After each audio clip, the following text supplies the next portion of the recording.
Neçənci cəhdimizdir o belə? Ümid edirəm bu dəfə mikrofonumuz işləyəcək. Uşaqlar, təkrar əvəzlikdən danışırıq.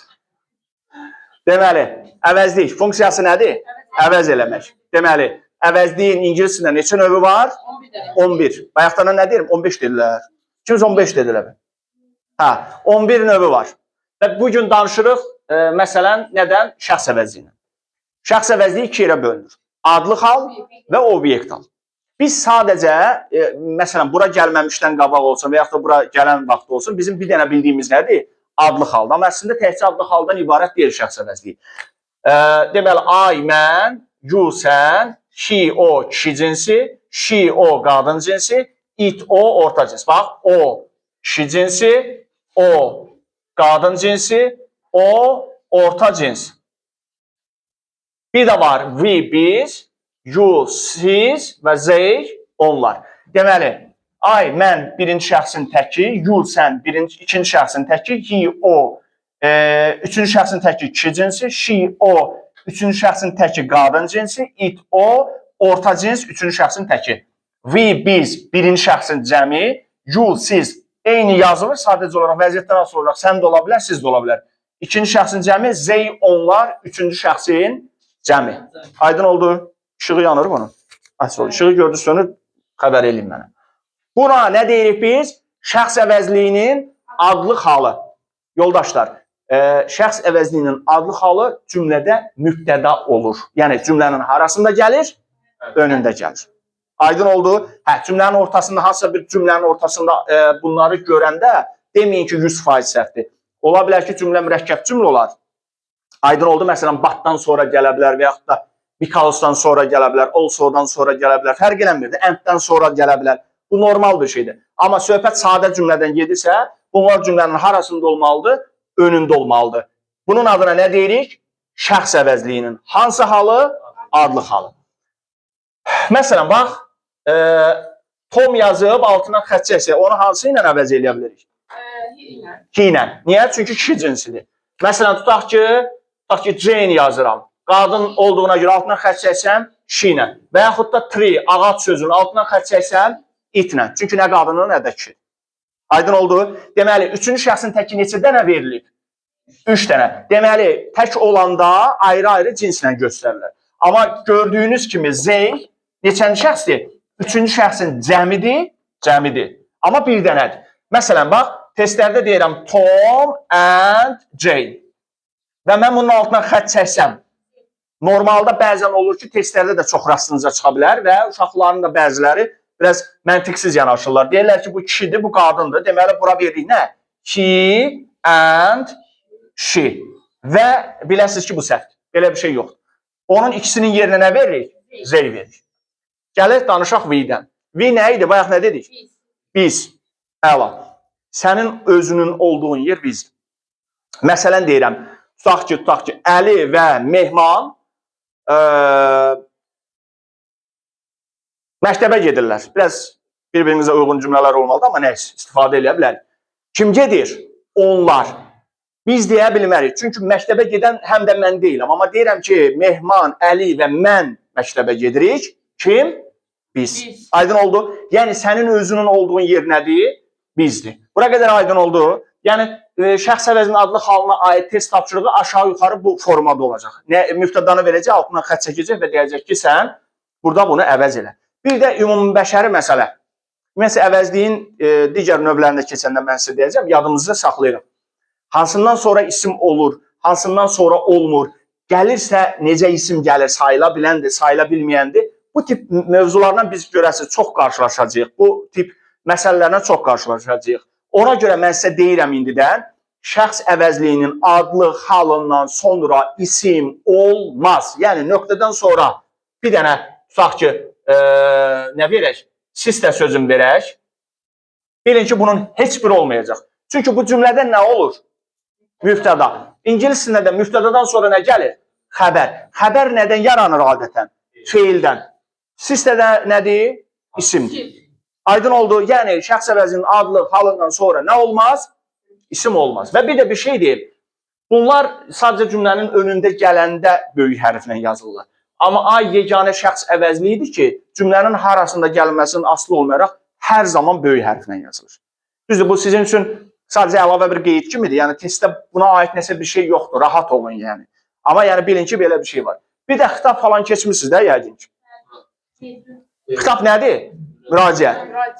İndi üçün o qədər də böyük əhəmiyyət kəsb eləməyəcək. Amma məsələn, qayıdış əvəzliyində böyük əhəmiyyət kəsb eləyəcək. Müraciət olunan şəxs ikinci şəxsin təkidir və cəmidir. Məsələn, Nigar'a deyirəm ki, Nigar, qapını ört. Nigar desə ki, kim? Deyə bilərəm, o. Sən. Və yaxud da deyirəm ki, Nigar və Sevinç, xahiş edirəm, Vergül, qapını örtün. Deyəndə ki, kim deyə bilərəm? Onlar. Nədir, iki nəfərdir. Nə deyirəm? Deyirəm ki, siz. Deməli, müraciət olunan şəxs ikinci şəxsin təki ilə cəmidir yoldaşlar. Aydın oldu şəxs əvəzliyi. Şəxs əvəzliyindən sonra isim olur? Ay, sağ ol. Cümlənin nəyi olur? Əlasız. Bu da belə. Deməli, şəxs əvəzinin adlığından danışdıq. İndi də bir əziyyət çəkirik. Obyektindən danışaq. Uşaqlar, obyekt al. Me, you, him, her, it. Us, you, them. Səhərdən axşama kimi bunun hamısını mən deyə bilərəm sizə. Amma nə edirik? Evdə yaxşı-yaxşı əzbərləyirik. Çünki əzbərləməzsəz, bu sizin yadınızdan çıxacaq. Obyekt əvəzliyi. Hansı əvəzliyin növüdür? Şəxs əvəzliyi. Yadımızda saxlanmalı olan ən vacib qeydləri deyirəm. Üzr istəyirəm, şəxs əvəzliyinin obyekt halı cümlənin önündə gəlməz. Çünki obyekt əvəzli cümlədə nə olur? Tamamlıq olur. 2. Eynən adlıq halda olduğu kimi obyekt haldan da sonra isim olmaz.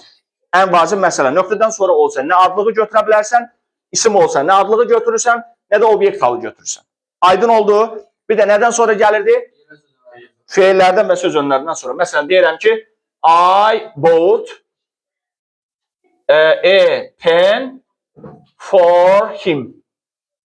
Məsələn, burada for he deyə bilmərəm. Çünki birinci məsələ, 2 dənə məsələ ilə tutursan. 1. Cümlənin sonunda müftədanın nə işi var? 2 müftəda daxil. 2. Obyekt əvəzinələrdən sonra gəlir. Söz önlərindən və feillərdən sonra. For, in, on, at, from nədir? Söz önü. Məsələn, deyirəm ki, I saw they. Deyirəm və deyirəm ki, bu səhvdir. Niyə? They yox, nə olmalıydı? Them.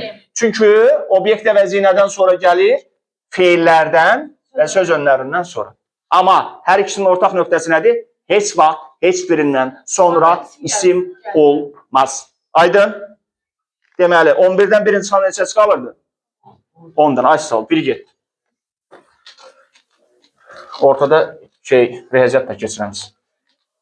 Uşaqlar, possessive case nə idi?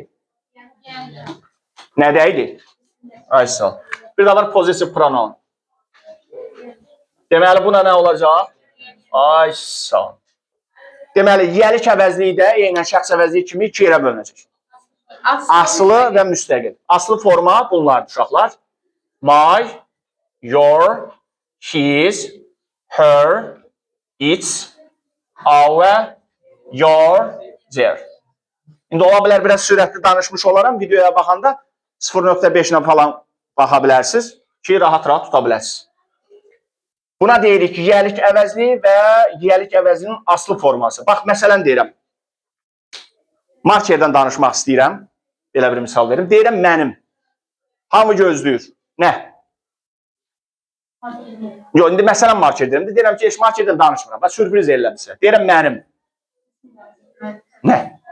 Deməli, mütləq nə lazımdır? İsim. Deməli, aslı formadan sonra mütləq nə lazımdır? İsim. Baxın, uşaqlar. My pendə düzdür. My pensdə düzdür. Yəni, mənim qələmim ya da mənim qələmlərim. Və yaxud da my nə olsun? Bread də düzdür. Yəni, demək istədiyim odur ki, aslı formadan sonra bütün növ isimlər olur. Sayıla bilən tək də ola bilər, sayıla bilən cəm də ola bilər və sayılmayan isim də ola bilər. Amma yadda saxlamalı olan nə var? İsim olmalıdır. İsim olmalıdır, article olmamalıdır. Yəni, buradan durub birdən my a pen falan verərsiniz. Ha, olmaz. Yəni, yiyəlik əvəzliyinin asıl formasından sonra bütün növ isimlər olur. Yəni, hətta orada sayıla bilən tək isim də olur. Amma sayıla bilən tək isim olmasına baxmayaraq aslı formadan sonra nə olmaz? Ümumiyyətcə, artikel olmaz. Bir də belə bir şey deyim sizə. Bax, my pendə deyə bilərəm. My red pendə deyə bilərəm. Yəni, demək istəyirəm ki, və yaxud da My first pen də deyə bilərəm.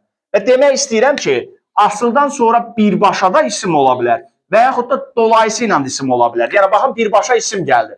Amma burada my ilə P-nin ortasında nə var? Sifət var. Və yaxud da my ilə P-nin ortasında var? Say var. Say ilə sifətin funksiyası nədir? İsimin önündə gəlib onu təyin eləmək.